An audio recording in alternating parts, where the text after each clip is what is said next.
Baiklah, selamat pagi, salam sejahtera untuk kalian semua, peserta didikku di mana saja berada. Saya kembali menyapa Anda di tahun pelajaran 2020-2021. Semoga menemukan kalian di pembelajaran online ini dalam keadaan sehat walafiat, tak kurang satu apapun, dan di mana saja Anda berada, itu di bukit, ada yang saat ini suasana banjir, ataupun ada yang di Langkauma, ada yang di wifi, ataupun ada yang di rumah masing-masing. Intinya semuanya adalah tetap sehat, tetap menggunakan protokol COVID-19 dan social distancing. Pada hari ini kita akan belajar mata pelajaran PPKN. Jadi ada 3 bab utama yang akan kita pelajari dalam semester ganjil ini.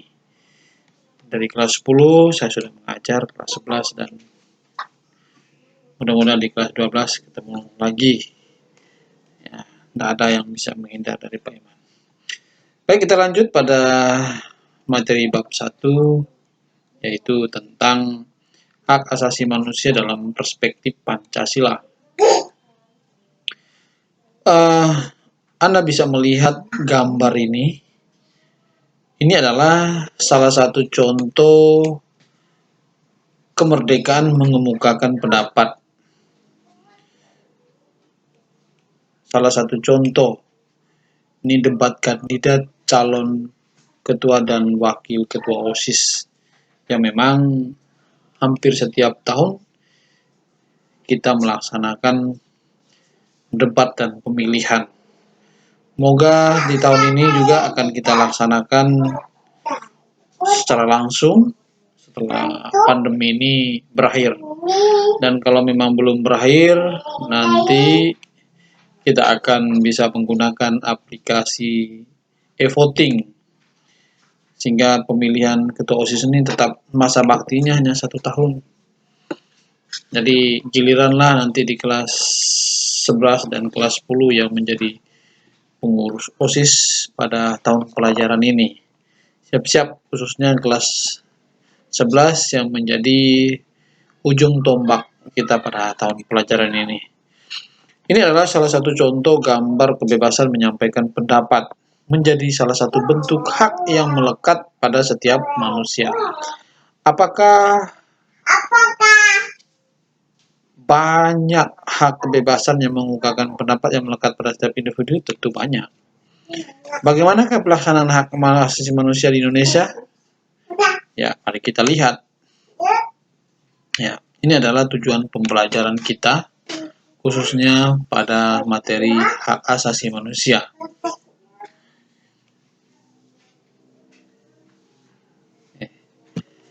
Kita lihat yang pertama adalah hakikat hak asasi manusia. Dasar hukum hak asasi manusia di Indonesia adalah Undang-Undang nomor 39 tahun 1999 tentang hak asasi manusia. Di sana pada pasal 1 mendefinisikan hak asasi manusia itu merupakan seperangkat hak yang melekat pada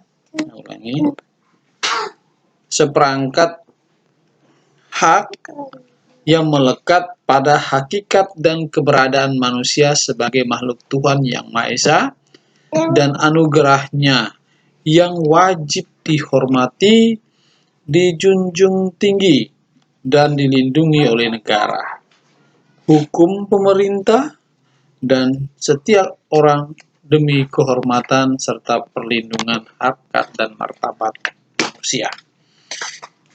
Ya, kalau ditanya, apa sih dasar hukum hak asasi manusia? Dasar hukum hak asasi manusia adalah Undang-Undang nomor 39 tahun 1999 tentang hak asasi manusia. Nah, dari dasar hukum itu mari kita lihat apa sih sifat dan unsur hak asasi manusia. Nah, kita lihat sifat yang pertama daripada hak asasi manusia itu sendiri adalah universal atau menyeluruh. Yang artinya setiap manusia yang dilahirkan ke muka bumi ini itu sudah dikodrati hak asasi manusia oleh Tuhan Yang Maha Kuasa. Jadi setiap orang dapat, tidak ada yang hanya setengah-setengah, tapi semua orang memiliki hak asasi manusia yang penuh. Semuanya memperoleh. Nah, hak asasi yang diperoleh itu adalah utuh, tidak bisa dipecah-pecahkan. Tetapi hak asasi manusia itu utuh, seperti hak hidup, hak untuk hidup merdeka, hak untuk memilih, dan hak untuk memiliki sesuatu. Contoh, selain utuh dan universal, hak asasi manusia itu bersifat hakiki, melekat dalam setiap diri manusia. Dan yang keempat, hak asasi manusia itu sifatnya permanen, tidak dapat diubah atau tidak dapat dicabut oleh siapapun. Itu kekal selama-lamanya sampailah dia mati. Sedangkan seseorang meninggal saja atau mati saja masih punya hak ya dimakamkan secara pantas dan layak. Itu salah satu sifat daripada hak asasi manusia. Dan yang berikutnya adalah unsur-unsur hak asasi manusia. Bahwa hak asasi manusia itu bersifat atau keistimewaan, privilege, hak istimewa yang manusia itu adalah istimewa, tidak sama dengan makhluk lain yang ada di bumi. Jadi manusia adalah makhluk yang istimewa. Selain punya akal, dia juga punya budi. Jadi tak semua makhluk yang ada di dunia itu punya budi, punya akal. Hewan punya akal, tapi tak sama seperti manusia. Selain punya akal, manusia juga punya budi. Yang kedua adalah klaim. Unsur semua punya, ya, memiliki hak. Dan yang ketiga adalah kuasa atau power. Manusia itu punya kekuasaan, punya kuasa. Artinya memiliki cita-cita. Dan dia juga yang berhak menentukan cita-citanya, tercapai atau tidak. Yang berikutnya adalah kekebalan atau immunity. Bahwa tak seorang yang ada di dunia itu memiliki kekuatan, kekebalan atas haknya. Dia tidak boleh dihabisi nyawanya. Nah, dia punya kuasa untuk hidup, punya hak untuk hidup. Itu adalah unsur. Kita lanjut pada poin yang berikutnya. Apa sih fungsi, tujuan, dan prinsip daripada hak asasi manusia? Tujuan yang pertama adalah melindungi orang dari kekerasan dan kesewenang-wenangan. Ini penting. Tujuan daripada hak asasi manusia itu adalah melindungi. Kalau seseorang itu tidak punya hak asasi manusia, siapa saja nanti akan melakukan kekerasan terhadap Anda.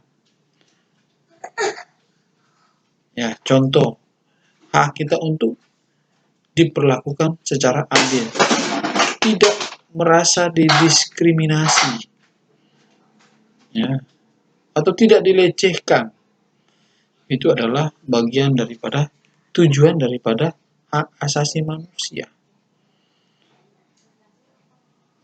Hak saya untuk memilih dan dipilih tanpa ditindas sudah diatur di dalam undang-undang. Yang kedua, tujuan daripada hak asasi manusia mengembangkan rasa saling menghargai antar manusia. Kalau pengen dihargai, ya harus menghargai orang lain. Ya, jangan menuntut kita dihargai, tetapi kita tidak menghargai orang lain. Ya, itu harus berbuat baik terhadap orang. Kalau Anda mau diperbuat baik oleh orang lain, ini adalah tujuan mengembangkan rasa saling menghargai antar manusia. Dan yang ketiga, mendorong tindakan yang dilandasi kesadaran dan tanggung jawab untuk menjamin bahwa hak-hak orang lain tidak dilanggar. Ya, tuh. Kesadaran dan tanggung jawab untuk menjamin bahwa hak-hak orang lain tidak dilanggar.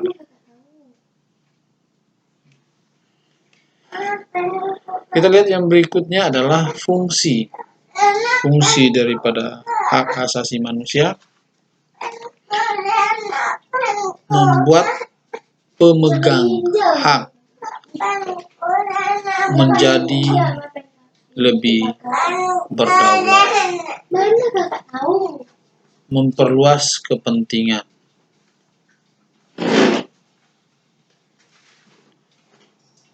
Kita lanjut pada prinsip hak asasi manusia. Ya. Menurut Rona K. M. Smith, prinsip kesetaraan atau equality. Ya. Setiap manusia itu sama. Hak asasi manusia itu kesetaraan. Sekalipun seorang orang yang gangguan jiwa, tapi punya kesamaan sebagai manusia. Yang kedua, prinsip hak asasi manusia, prinsip pelanggaran atau diskriminasi atau non-discrimination. Yang ketiga adalah prinsip kewajiban positif setiap negara. Punya kewajiban setiap negara untuk melindungi warga negaranya. Yang kedua, menurut Manfred Nowak, prinsip universal menyeluruh. Dan yang kedua adalah prinsip ketergantungan atau interdependence. Sedangkan yang ketiga adalah prinsip saling terkait atau interrelated atau prinsip tidak terbagi, indivisibility. Wah, prinsip dari hak asasi manusia itu tidak dapat dibagi-bagi kepada orang lain. Utuh, kekal dan selamanya untuk yang bersangkutan. Oke, kita lanjut pada poin yang ketiga adalah teori-teori hak asasi manusia. Yang pertama adalah teori hak alami atau kodrati. Bahwa hak asasi manusia itu kalau dapat disimpulkan, apa itu hak asasi manusia? Hak asasi manusia itu adalah hak yang dimiliki oleh setiap orang sebagai anugerah atau kodrat dari Tuhan yang Maha Kuasa. Dari sononya udah dikasih sama Tuhan, dikodrati. Dari teori hak alam atau hak kodrati, bahwa hak asasi yang dimiliki oleh manusia itu adalah kodrat, pemberian dari Tuhan yang Maha Kuasa. Yang kedua adalah teori hak positivisme. Dan yang ketiga adalah teori relativisme budaya atau cultural relativist theory. Bahwa teori ini ada hubungan kait dengan budaya. Bahwa hak asasi manusia itu erat kaitannya dengan budaya. Budaya menghormati, budaya menjunjung tinggi hak asasi manusia. Itulah 3 teori hak asasi manusia. Nah, apa sih teori hak asasi manusia yang dianut di Indonesia? Terlihat?